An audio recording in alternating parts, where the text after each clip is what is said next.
Okay, Leon, thank you for being here today. And Thank you.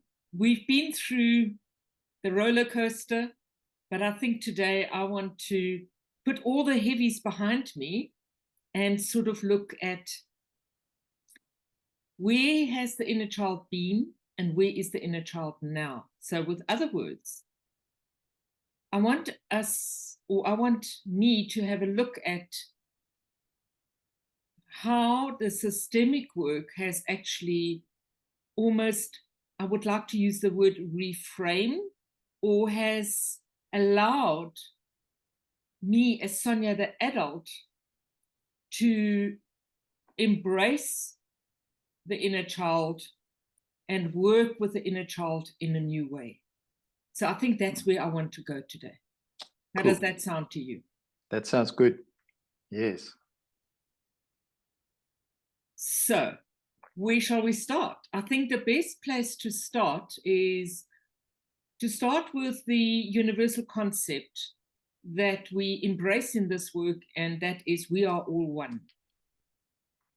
And this is a concept that for many people is still very strange. How can we all be one? So what is it that we mean we are all one? What is your idea behind that? Well, maybe my approach is a bit biased because I'm a Course in Miracles reader. According to that, we are one in a sense that. And that's a big concept to take on in one go. And this is what I love about the systemic work, is that we can take it in bite sizes. With other words, let's talk about everything is included. And that's slightly lower in terms of a smaller bite size. What does it mean that everything is included? And we reach the point of wholeness when we understand that whatever is excluded, or exclusion, does not happen on the bigger scheme that we as a human do not quite understand. We're all in the search of belonging to a spiritual greater sense. We don't know what that really means because we are so separate. We feel so separate. We feel so alone, and we feel so desperate in our separateness. Exactly. And one of the key things that we work with is we work towards everyone finding their place in the whole. And that is another disruption, because we are with a very egoic mind. And if we look at where the wars are coming from, and I'm not talking just about the world wars or the big wars, I'm talking about also the internal wars, the wars that we have in family systems, where everybody needs to be bigger and better. And this bigger and better means we throw things out of order in all different systems. And then we wonder why we are living in this world of chaos that we are in right now. So, and I think I want to digest that even into smaller bits. Often we feel like nobody loves me, nobody wants me. And if I go back into my personal story, where I was not wanted, where it was a case of you don't have a right to be here, and yet I am here. And so even in this small world that my life started off, is I'm not wanted. This is the ego in me feels extremely wounded, feels extremely unwanted, unloved, and has no place. And that is where we start off in our first human connection is, am I wanted or am I not wanted? And how, and you asked the question at that time, what would be the difference if a child is wanted in a family system? And so there is a complete different start to life. There are different challenges, but it's a completely different start to life. So my initial start was, I have no place of belonging. And I wonder how many people out there feel similar. Exactly. I think belonging is the big thing that our experience hinges on. With the absence of belonging, there's a whole lot of other stuff that just doesn't hang together. And so when we are born, the first things that we filter for and search for is, am I seen? Am I heard? In other words, are there responses to me? And am I understood? When I say, scream, I'm hungry. Exactly. And then mom will come and show that I am seen, I am heard, and I'm understood. And I then get fed, and with an embrace, which the belonging then asserts itself from. But it starts right there. But the thing is, the inner child is very dependent on external factors. The inner child has no awareness of self in that sense. The self is, I need. And the body has certain needs. So a little child is extremely needy. And so when those needs are not met, how does that child then survive and create a place where it can express those needs? And so for me, I didn't have that. But I was not an unhappy child. And I really am so blessed in that every morning, as long as I can remember, except through my time of the deep depression, I always wake up with, today's a new day. I wonder what this day brings. And when I look back, I look at, where did that start? This, I'm a happy child. Today is a new day. And I think my time on the farm was really good for that, because getting up and having something to do for the day that was in a safe space, where my needs, maybe not my physical, having food and water and whatever, but a certain amount of my needs were met. And that was my happy place. And still today, I found a happy place. And I think what I want to emphasize here is, where did the inner child find its happy place? Because it is amazing how our survival is so strong, and that we always look for something that is going to give us what we can't get from the people that we need to get it from. And so where did you find your peace, your safety, your So my happy excitement, place was inspiration? obviously in nature. My happy place was, I was even as a toddler, I had a little dog, and with that little dog, I roamed around, and I had my own sense of freedom. But what this little girl developed was a sense of observation. And that's a skill that was developed by necessity, not by wanting to be a better observer. So that's a skill this little girl developed, is observing. When am I safe at home? When am I not safe at home? What happens when the parents are not safe with each other? How do I keep myself safe? And getting in between whatever was not safe didn't keep me safe. So I learned to observe. And when I went out into the veld, I observed. I had nobody else to talk to, and nobody else to. And I would go and see a certain flower when it was starting to open up and go there every day to see how open is it now, and be very sad when it was its time for the flower no longer to be open. And then I would look for something else to make me happy. So I was the observer in me was born at that very, very young age. And how do I use that observer today? In my work, every day. It is easy for me just to be quiet and observe. But what it also taught me is not to have judgment.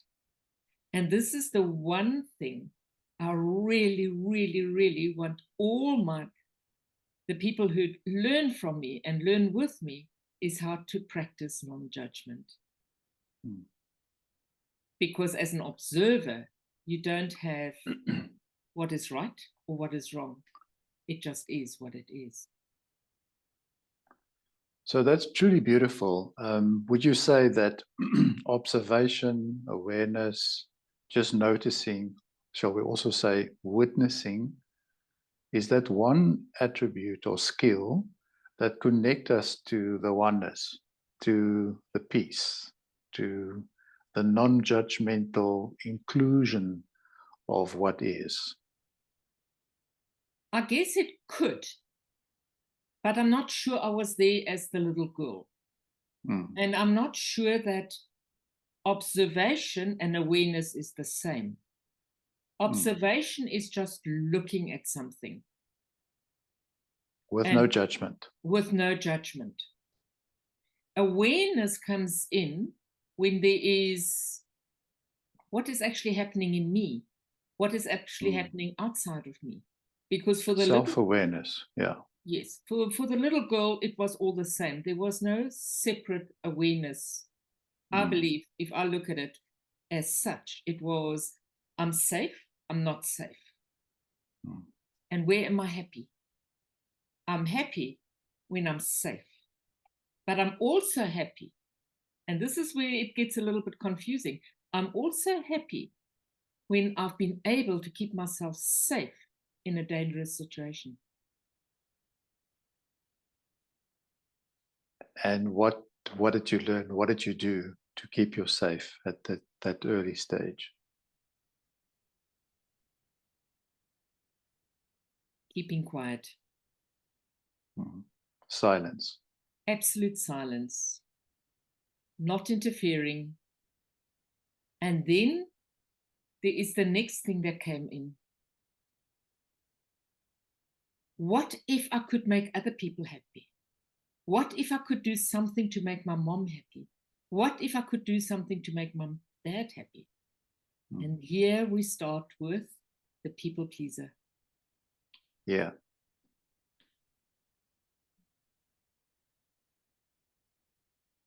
The focus was, if I keep other people happy, then I'm safe. And when I'm safe, then I'm happy. So pleaser, then, as an archetypal young behavior, is focused on what? What does it try to do? It wants to create safety by keeping others happy and peaceful. So it's searching for signals and behaviors in others, and how you could please those people, mom and dad, parents, siblings. But there's an absence of self-care, is there? Well, I think there comes a little bit of hope. Maybe I get a hug. Maybe I get some attention. But that was never guaranteed. Of course. It is. And then when it didn't happen, let's start with a small thing, is being able to make the first cup of tea for mom. And then mom just says, put it down there.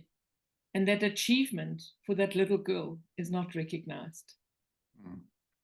So then there is this disappointment that can happen. Yeah. But what the little girl then learned is to say, wow, this was good today. I did something that I didn't do before. So it started, a sense of self-recognition did start. But what breaks it down then is when somebody says, well, the tea's too hot, or the tea's too cold, or there's something wrong with it. Breaks down everything that the little girl tried to achieve or did achieve. So there's a lot of heartache. There's a lot of sadness with the need to please that is not acknowledged. And then the sense of failure comes in. I'm never good enough.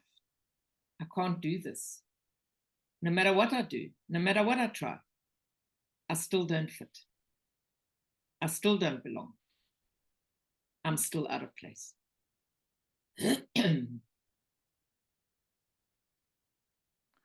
So at that point, do you think the victim starts to emerge as a point in one's awareness? I've tried this, nothing works. I'm still not getting love and acknowledgement. When you put it like that, I think that is the start of a victim, because you start feeling sorry for yourself. And this is where I am so, so, so grateful that there is a little spirit in me that said, tomorrow you'll try again. Where that came from, I have no idea. But it is something that's still in me today, every day. I wake up with, I wonder what I can do today. The difference is I no longer want to get up to do anything to please another. I've realized that there is no way you can please 100 different voices around you that all have different needs that you don't understand. And that is where even the observer failed me, because the observer tried to understand, how can I please you? What is it that I need to do to get your affection? What is it that I need to do to get your attention? But with everything that the observer learned, that never happened. It was a case of, you cannot ever understand where somebody else is at for you to fit. So then my question is, what does it do for our belonging if we never fit? Ooh, it gets tricky. And But remember, that's where my series started, from the outside looking in. Yeah. But before you go there in a moment, just an observation, that capacity in you to wake up every morning and say, you have another opportunity. Here's another day. Something new can be born. That, I suppose, is also the birth of the vigilant self, the one that has resilience and continues to look optimistically and positively at a new possibility. After I had my very, very deep depression, I realized I had lost that part in me, that spark in me. And maybe it's just me, but I think we all have that spark of life that keeps us going. So we have, on the one hand, the body that makes sure that we survive through difficult times, but I want to say that I believe, and this is my child belief, which I love, that there is a spark that works with the body to keep us going. And we need to find that spark every day in order to find a way through challenging times, and to look for that which would possibly create, even if it's only a little time in the day where you're happy. So is this a good place to then ask, because that's such a great point you just raised there, is to find the spark, to be aware that there's the spark in me and that I can't avoid this spark and need to express this.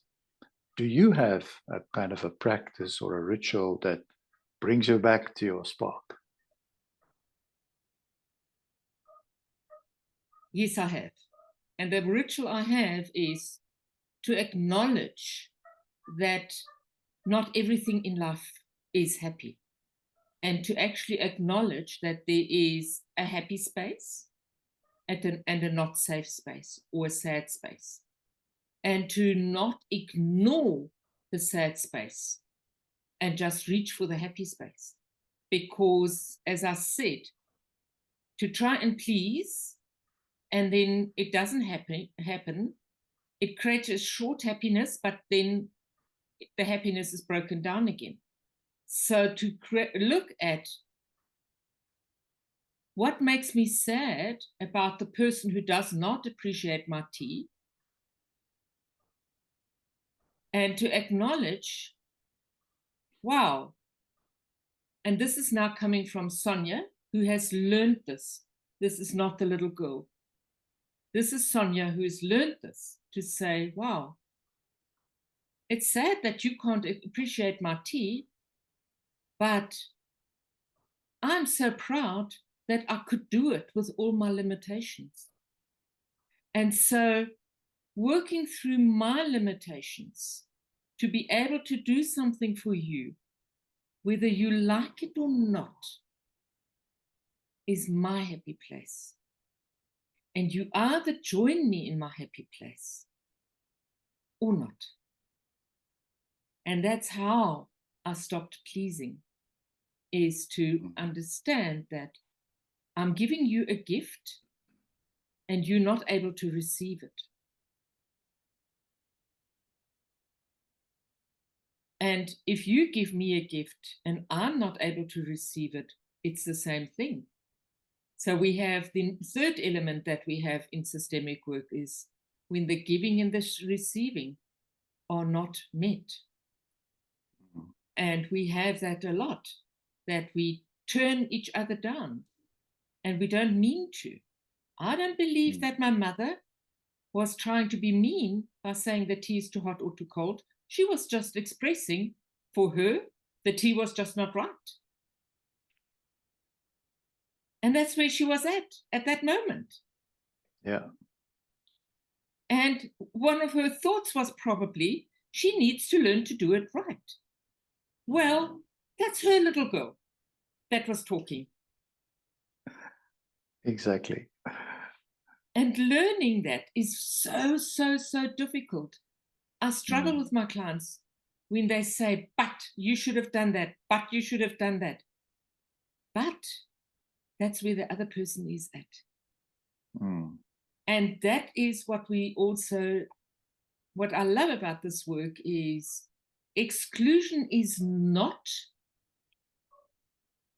being accepted by the other person. That's not the exclusion. Exclusion is then to separate yourself from the other and not acknowledge where we are at with each other. And we both have a point of pain that's part of the big bucket. And we both want to belong wherever we feel into our happy place.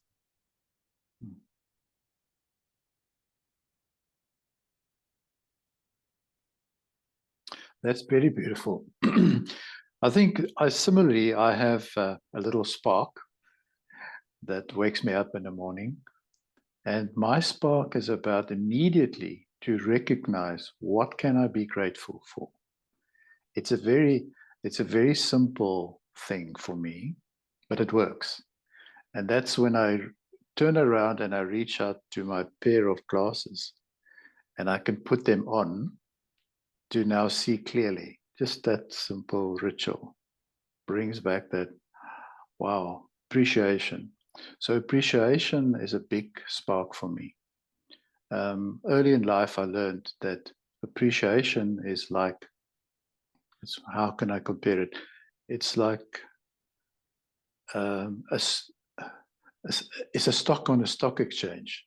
If you appreciate something, it appreciates in value. If you judge something, it depreciates in value. So I'm in control how appreciation or value in my life happens. So think, going back to the inner child and early childhood experiences, I had a very similar kind of connection with nature and with the felt and with open air. That was the happy space where I could feel completely safe.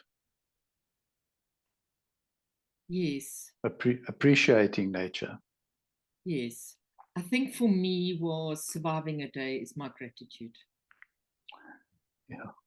Just getting through the day, and especially when I had my times of where the fibromyalgia was so bad that I did not know how to make it from 1 minute to the next. And I learned gratitude in the evenings when I got through the day, whether it was a bad day or a good day, just to be grateful that I got through the day. And if I look back, it was a case of, even as a little child, being grateful for the little things, but also being grateful that I now am safe. It's dark outside. I don't want to be in nature in the dark because that is scary. So I was very, very scared of the dark, but I was safe in the dark. And for me, that was okay. And although I was in the home at night, my parents were busy with their own evening activities. So it was a case of, I'm in bed, I'm alone, I'm safe. So that was a good space for me to be in. So yeah, I believe gratitude is a massively important part. So I'm going to start over the importance in our psyche to belong. And our first bondage point is with our mother and our father. Our safest space should be with our mother, with a father protecting the family system. And it doesn't matter that we are in modern times, it is an internal longing that each of us has. So with my birth father being out of the picture, although I grew up cognitively with a father who adopted me, there was always the sense of something is missing. And how do I know that the little girl had that? My mother tells me the story that after a particular lunch, instead of being around the yard, which was the rule, I walked off again, and she couldn't find me, and she started looking for me. And the problem was I had left the dog behind. So this little girl must have been thinking very carefully on how and why she left the little dog behind. So I assume, and I can only make an assumption today, that I was mad with my mother. Otherwise, I would have done the right thing because I'm a people pleaser. So I wouldn't want to upset her. But I left the dog behind, and she found me many, many, many hours later. And when she found me, she said to me, "What were you thinking?" And my answer to her was, I'm looking for my father. And she said, but you know where Dad works. He's on the other side of the farm. I said, no, I'm not looking for him. I'm looking for my father. I'm looking for my other dad. Wow. She never told me the story until very much later. And what it tells me is, even as a little girl, there was a knowing in me that there was somebody else. And I think the wish was for him to keep me safe. So I think that there was a double-edged intention here, in terms of, I need to go somewhere where I'm safe and I'm looking for my father.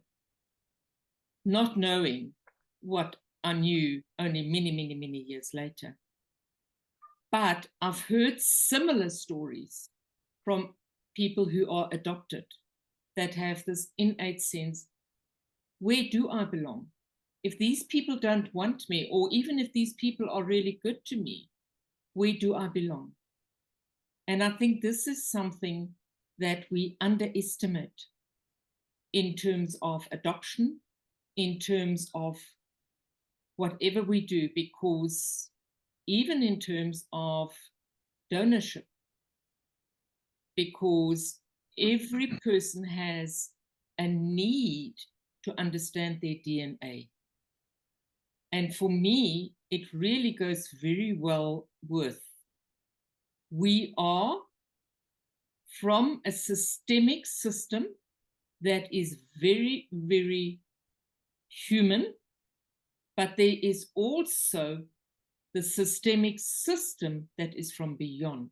Let's call it the soul system.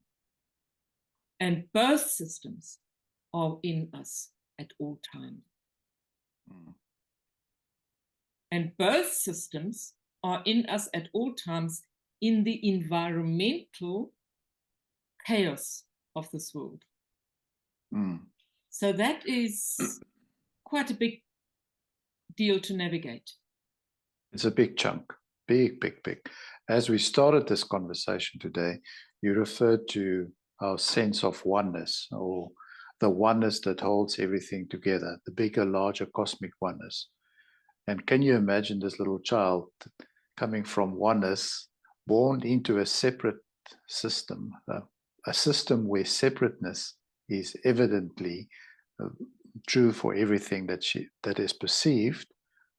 The struggle, the transitional struggle in the beginning, and the longing for that inherent sense of oneness and belonging, then trying to find it in the eyes and the hugs and the embraces of the parents, that sense of belonging. Yes, and then the sadness of the human egoic mind that needs to separate everything. Yeah, continuously. And the question then is, if that is what is, why are we trying to change it with the work that we are doing? Why are we wanting to bring together something that is so small in the world of the bigger chaos? I'm going to throw the question to you. Why are we doing this work, Leon? I think, well, from a facilitative perspective, there's always two aspects. But from a facilitative aspect, we are experiencing the peace and the joy and the happiness in clients' lives when they reconnect with their family systems, when they have a sense of belonging regained, when they feel safe now, despite the family history, they can find a new kind of safety, kind of connection or relatedness, a heart relatedness with that was previously very disturbing and upsetting. So that's one of the big motivational drives is that we observe and witness the transition in the client's life. That's very rewarding. Of course, on another level, every time a client finds a reconnection back to a sense of oneness and belonging, there's also a shift in us. So there's never really separated. So I think the Native Americans have a beautiful expression. We are doing what we need to learn. We are experiencing what we need to learn. So I'm also in the work of needing to learn what my clients are learning. So it's always the reciprocal situation and relationship in this work for me. That's how I experience it. Well, I agree with that. But my personal experience, when I did reconnect with my birth father, is, I think, that which keeps me going. And the interesting part was the constellation I set up before I met him, knowing that I had 2 elder sisters and an elder brother. Didn't quite know their ages, but I knew they were older than me. I knew my brother was 6 months older than me. That's what I knew when I set up the constellation. And in the constellation, it was revealed that I had 2 younger siblings, which I knew nothing about. That was not in my mother's papers. So that was after my time, after my mother's interaction with my father. And that was she had 2 more children for me. And they were from the same mother. So the other 5 siblings are from one mother and I'm from the different mother. So for me, that was amazing in the constellation.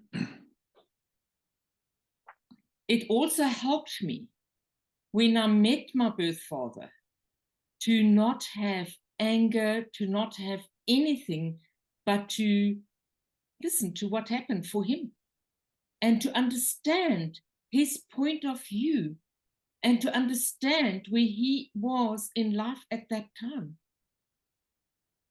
And that is what I've learned, is to not judge because somebody is in a certain position at a certain time in their life and they make decisions during that time in their lives for the best of what they are able to give.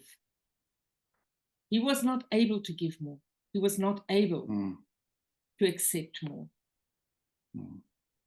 The other thing that was then so interesting is what we learn in this work is often that the child who's after the missing child, remember that I'm now the missing child in the family system, is the one who has the greatest longing to that which is missing without knowing that he is missing something, but always having that lack of something's not fitting here.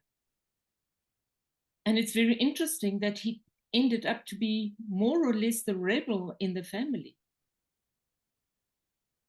being very hard and very judgmental against his father. And when we met, he was the first brother I met, who's younger than me. He's 4 years younger than me. And his words were, "Why do you want to meet our father? He was never a father to us." And this is something we see in the family system, isn't it? That the parent, when there is a missing child, cannot be equally attentive to the other children. And the truth is, when my father and I spoke about it, he said, "Do you know that I thought about you every day?" He couldn't ever lock that door that it wasn't in his mind. And who suffered? my siblings. The other thing he said, which really still sends shivers down my spine, is he said, I wish we had grown up together. Wow. And those words stick in my mind Mm. because it so correlates with what we learn in this work. Adding to that, that his mother had actually expressed a wish to my mother that she would want to be my day mother. It would have been possible if her husband did not do the exclusion. She was a woman of inclusion. She wanted to include. And therefore, I always say she's my heart mother because she opened her heart to her husband's child. So one way then, because that's kind of where we started in the beginning, even before we started recording, is the one way to describe this work is that it is the bridge work, the facilitative bridge work to take us from an experience of an isolated, unhappy, victim-feeling child, inner child, that's not seen, not understood, doesn't have a place, doesn't feel belonging, to activating that part of the experience, shall we say, as you call it, the sage part of our experience. So in summary then, what this work can do for all of us is to take us across the bridge to an experience where we can experience a happy childhood or a happy inner child. Yes, it doesn't take away what the child experienced. No.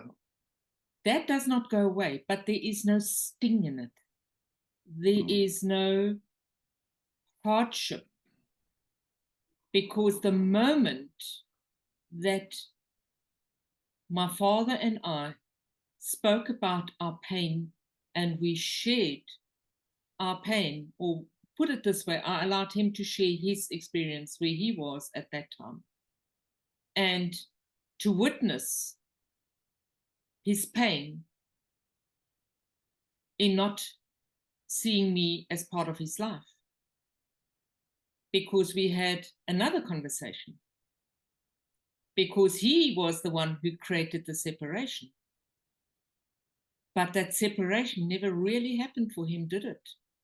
Because he had a lot of fears that one day this child would turn up and that he would have to face whatever he needed to face, whatever he tried to not face at an earlier stage in his life.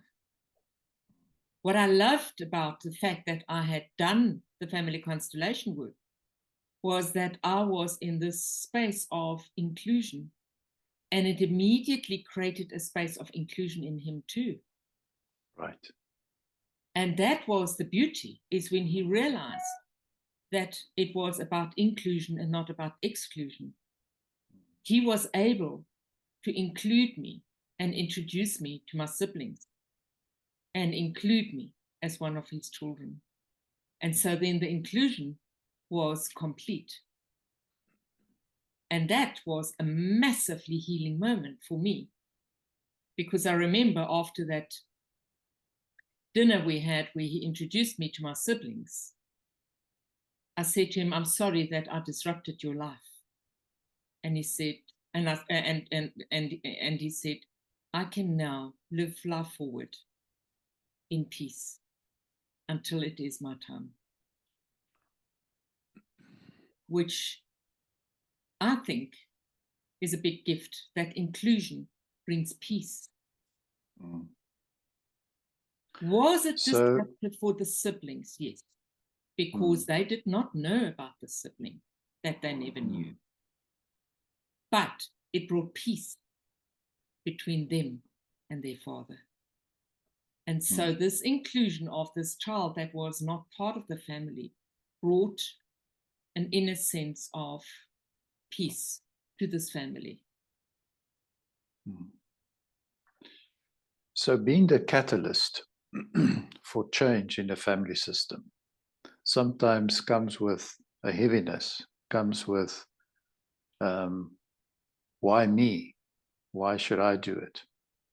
But I think the experience within the work, when we're busy with the work, when we experience the peace that comes to us, and also then notice that the work that I do for me in this family system, everyone else benefits from that.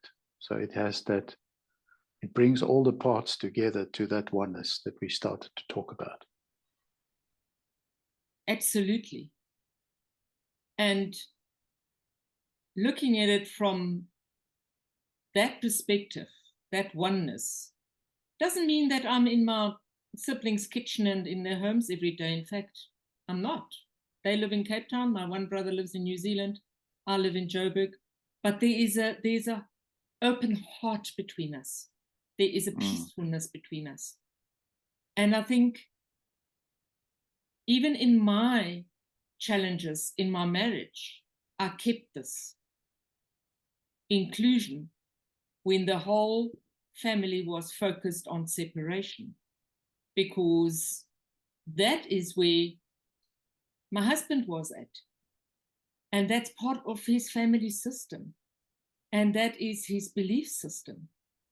And this sometimes happens when one person does the work for their own healing and the other person is not there and cannot do it.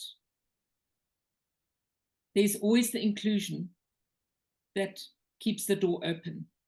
And as I'm sitting here today, I am so grateful for the path I've walked, because there is peace between me, my ex-husband, and his new partner. There's peace between me and all my children. Doesn't have to be perfect. Life doesn't have to be perfect, but it's peaceful. And that makes me very happy. So I've reached my happy place because of this work. Yeah. Wonderful. That's a great place to end this conversation.